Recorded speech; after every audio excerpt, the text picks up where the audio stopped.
Tetley green tea ആണ് കുടിക്കുന്നത് എപ്പോഴും. എന്നെ ജാൻപ പഠിപ്പിച്ചതെന്നാണ്. ടെറ്റ്ലി. അതെ. ടാറ്റ ടെറ്റ്ലി. ഡയറ്റ് ഒക്കെ എടുക്കലുണ്ടോ? ലൈറ്റോ? ഡയറ്റോ ഒരിക്കലും ഇല്ല. ബിക്കോസ് ഞാൻ ജിമ്മിൽ പോകുന്ന സമയത്ത് ഡയറ്റ് നോക്കുമായിരുന്നു. ഇപ്പൊ അങ്ങനെ ഡയറ്റ് നോക്കാറില്ല. ഷുഗർ കട്ട് അങ്ങനെ എന്തെങ്കിലും? ഷുഗർ അങ്ങനെ ആവശ്യ സമയത്ത് ഉപയോഗിക്കും. എനിക്ക് പാൽപ്പായസം ഭയങ്കര ഇഷ്ടമാണ്. എടുക്ക അങ്ങനെ ആ ഒരു ക്രേവിംഗ് വരുന്ന സമയത്ത് so I cook my self. ഞാൻ അടുക്കളയിൽ തന്നെ അത് സ്വന്തമായിട്ട് ഉണ്ടാക്കും. ചിലപ്പോ കുറച്ചധികമൊക്കെ കഴുത്താറും. ഇഷ്ടപ്പെട്ട ഫുഡ് എന്താ? ഏറ്റവും ഇഷ്ടം ഫിഷ് കറി മീൽസ് ആണ്. കുക്ക് ചെയ്ത് കഴിക്കാൻ ആഗ്രഹിക്കുന്ന ഫിഷ് കറി മീൽസ് ആണ്. പിന്നെ നല്ല സീ ഫുഡ് ഐറ്റംസ് ഒക്കെ ഉണ്ടാക്കും. ബിക്കോസ് എൻ്റെ പപ്പ ഒരു ഫിഷർമാനാണ്. അപ്പോൾ വീട്ടിൽ ചെറുപ്പം തൊട്ടേ അങ്ങനെയുള്ള സംഭവങ്ങളൊക്കെ.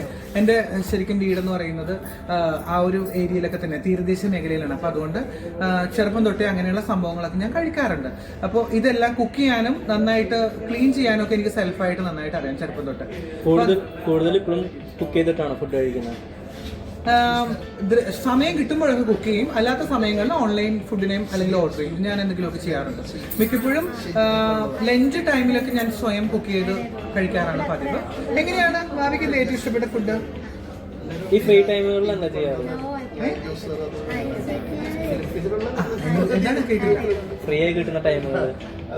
ഫ്രീ ആയി കിട്ടുന്ന സമയം ഇപ്പോൾ എൻ്റെ ഹൗസ് വാമിംഗ് നടക്കാൻ പോവാണ്. ഒത്തിരി പേര് എന്നോട് പറഞ്ഞിരുന്നു ഹൗസ് വാമിംഗ് ഭയങ്കര ഗ്രാൻഡ് ആയിട്ട് നടത്തണം, ആ കമ്മ്യൂണിറ്റി അങ്ങനെ ആഘോഷിച്ചു ഇങ്ങനെ ആഘോഷിച്ചു. പക്ഷേ ഞാൻ ചെയ്യാൻ പോകുന്നത് എൻ്റെ വളരെ അടുത്ത സുഹൃത്തുക്കളായിട്ടുള്ള കുറച്ച് പേരെ വിളിക്കും ഹൗസ് വാമിങ്ങിന്. ഓൺലൈൻ മീഡിയാസിനൊന്നും അങ്ങനെ ഞാൻ ഇൻവൈറ്റ് ചെയ്യത്തില്ല. ആ ഹൗസ് വാമിംഗ് ഉറപ്പായിട്ടും നിങ്ങൾ എല്ലാവരും സുഹൃത്തുക്കളല്ലേ. ഞാൻ പറഞ്ഞത് ഒഫീഷ്യൽ ബന്ധങ്ങളിലല്ല ഞാൻ പറഞ്ഞത്. വന്നാൽ ഉറപ്പായിട്ട് നിങ്ങൾ കയറ്റും. അങ്ങനെ റെസ്ട്രിക്ഷൻസ് ഒന്നും ഇല്ല. അങ്ങനെ വരാൻ പാടില്ല ഇങ്ങനെ വരാൻ പാടില്ല. ഞാൻ പറഞ്ഞത് ചെലവ് ചുരുക്കിക്കൊണ്ട് ആ പൈസ എടുത്ത് എനിക്ക് പുറത്ത് ചാരിറ്റി ആയിട്ടുള്ള ഏതെങ്കിലും എന്റെ വർഷത്തിൽ ഞാൻ ഇങ്ങനെ ട്രാൻസ്ഫോർമേഷൻ ചെയ്തതിന് ശേഷം എന്റെ ലൈഫിൽ ഞാൻ ബർത്ത്ഡേ ഒന്നും ആഘോഷിച്ചിട്ടില്ല. അപ്പോൾ അതെല്ലാം ചാരിറ്റി വഴിയായിട്ടാണ്. തന്നെ കണ്ടിട്ടുണ്ടാവും. ഓർഫനേജുകളിലാണ് ഞാൻ അന്ന് തുടങ്ങി ഇന്ന് വരെ ബർത്ത്ഡേ ആഘോഷിക്കുന്നത്.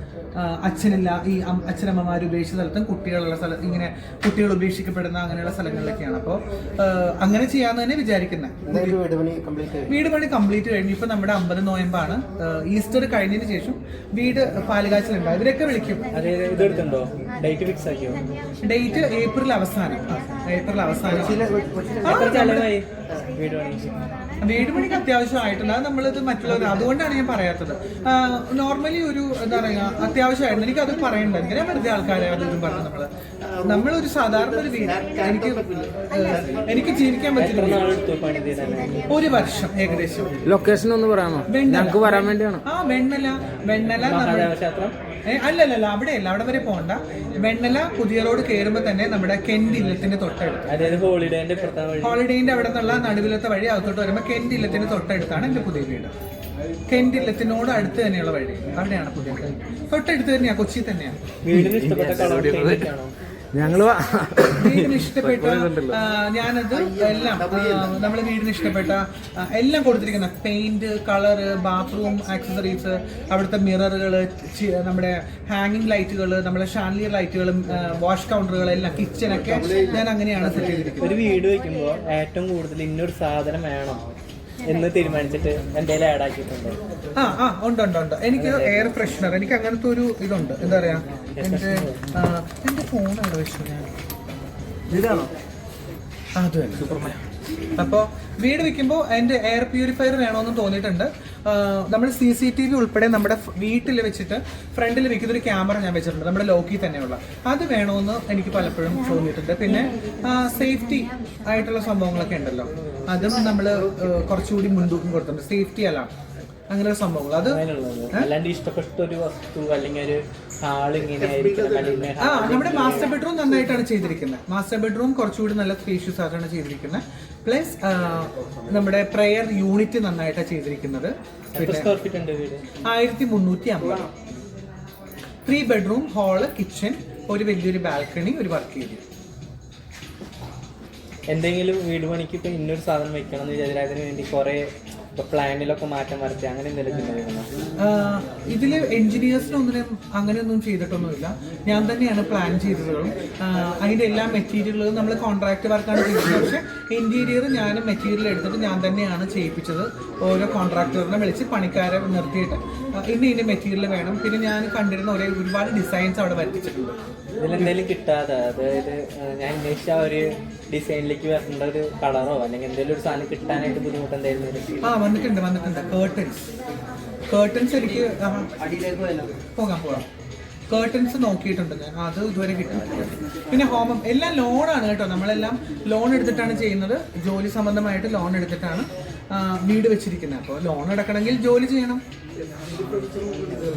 പിന്നെ കൊളാബ് കൊളാബുണ്ട്.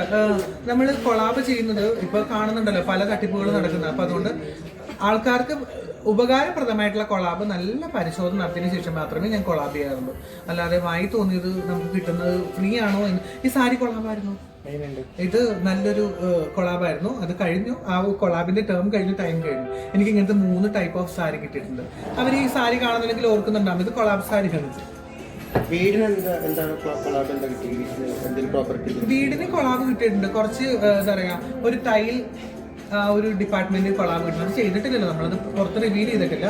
പിന്നെ നെയിം ബോർഡ് കൊളാബ് കിട്ടിയിട്ടുണ്ട്. പിന്നെ അതുപോലെ തന്നെ സാനിറ്ററി ABC ആൾക്കാരാണ്. ഈ സാരി എവിടത്തെ അവർക്കൊരാടാവട്ടെ ഫ്രീ വേണ്ട അതൊക്കെ കഴിഞ്ഞു ഓൾറെഡി. അതിന്റെ കലാവധി കഴിഞ്ഞു. ഇപ്പോഴും കൊളാബുകൾ എടുക്കലുണ്ടോ? അത്യാവശ്യം മാത്രം. മീൻസ് നല്ലൊരു ടീമാണോ, നല്ലൊരു പാർട്ടിയാണ്. പിന്നെ ന്യൂ കമേഴ്ഷ്യലി ഞാൻ സപ്പോർട്ട് ചെയ്യുന്നുണ്ട്. ബിക്കോസ് പുതിയതായിട്ടൊക്കെ എന്താ പറയാ, പുതിയതായിട്ടുള്ള സംരംഭകരൊക്കെ ഉണ്ടല്ലോ, ചെറിയ ചെറിയ വീട്ടമ്മമാരൊക്കെ, അവരെയൊക്കെ ഞാൻ പരിഗണിക്കും. മേക്കപ്പിന്റെ ഇതെങ്ങനെ കൊളാബുകൾ എടുക്കാറുണ്ടോ? അതോ ഞാൻ ഓൾറെഡി പട്ടണം റഷീദിന്റെ അടുത്ത് 3 വർഷത്തെ മേക്കപ്പ് ഡിപ്ലോമ കോഴ്സ് പഠിച്ചിട്ടുണ്ട്. Prosthetic makeup, media makeup and bridal makeup, Kaloor. നമ്മുടെ മേക്കപ്പ് ഐറ്റംസ് കൊളാബുകൾ എടുക്കാറുണ്ട്? ഫേസ് ക്രീം ഇല്ല. പൊതുവേ ഈ ഫൗണ്ടേഷൻസ് ഒന്നും നമ്മുടെ പ്രോഡക്റ്റുകൾ നല്ല ക്വാളിറ്റിയുള്ള പ്രോഡക്റ്റുകളാണ്. അപ്പം അത് നമ്മളാണ് ചെയ്യാറുള്ളത്. കഴിഞ്ഞോ? ഒരു കൂടപ്പിറപ്പാണ്, എൻ്റെ സഹോദരിയാണ്. അവള് നല്ല രീതിയിൽ അവളുടെ പ്രൊഫഷനും അവളുടെ ലൈഫുമായിട്ട് സന്തോഷത്തോടെ പോകുന്നു. ജാസി എന്നെ കോണ്ടാക്ട് ചെയ്യാറുണ്ട്, സംസാരിക്കാറുണ്ട്. ഞങ്ങൾ തമ്മിൽ അങ്ങോട്ടും ഇങ്ങോട്ടും സംസാരിക്കാറുണ്ട്. എന്താ പ്രശ്നം? അതിലെന്താ പ്രശ്നം? നേരത്തെ പറഞ്ഞേ ഈ വെറുതെ അതത് ആണുങ്ങൾ വേഷം കെട്ടി. ഒരിക്കലും അല്ല. ജാസി എന്നെ സർജറി എല്ലാം ചെയ്തില്ലായിരുന്നോ? നിങ്ങളെല്ലാം കണ്ടു കാണുമല്ലോ. നല്ല സർജൻ ചെയ്തിട്ടുണ്ടോ? അതൊക്കെ ഓരോരുത്തരുടെ വ്യക്തിപരമല്ലേ. നിങ്ങൾ കോണ്ടന്റ് ഉണ്ടാക്കാൻ വേണ്ടിയിട്ട് ഇത്തരത്തിലുള്ള കോമാളിത്തരങ്ങളൊന്നും എന്നോട് ചോദിക്കരുത്. സോ ഞാൻ സമൂഹത്തിൽ അറിയപ്പെടുന്ന ഒരു മാധ്യമ പ്രവർത്തകയാണ്. മാധ്യമധർമ്മം നിങ്ങളും ഓൺലൈൻ മീഡിയ ആണെങ്കിൽ with all the respect give respect and take respect എന്നാണ്. അപ്പൊ അതുകൊണ്ട് ജാസി സർജറി ചെയ്തോ, ഡൗൺ ചെയ്തോ, ടോപ്പ് ചെയ്തോ എന്നുള്ളതും അത് ഒരാളുടെ ലിംഗത്തെ കുറിച്ചും അവരുടെ ഐഡന്റിറ്റിനെ കുറിച്ചൊക്കെ ചോദിക്കുന്നത് ശരിക്കും തെറ്റാണ്. അദ്ദേഹം അല്ലെങ്കിൽ ജാസിയുടെ ഐഡന്റിറ്റിയിൽ ജീവിക്കട്ടെ. അത് നമുക്ക് ഇവിടെ അതിവിടെ ചോദിക്കേണ്ട ആവശ്യമില്ല. ജാസി എന്താണെന്ന് ജാസിയാണ് തീരുമാനിക്കേണ്ടത്. അവൾ അവളുടെ രീതിയിൽ ഇഷ്ടത്തിനനുസരിച്ച് സന്തോഷത്തോടെ ജീവിക്കുന്നു. അങ്ങനെയല്ലേ നല്ലത്?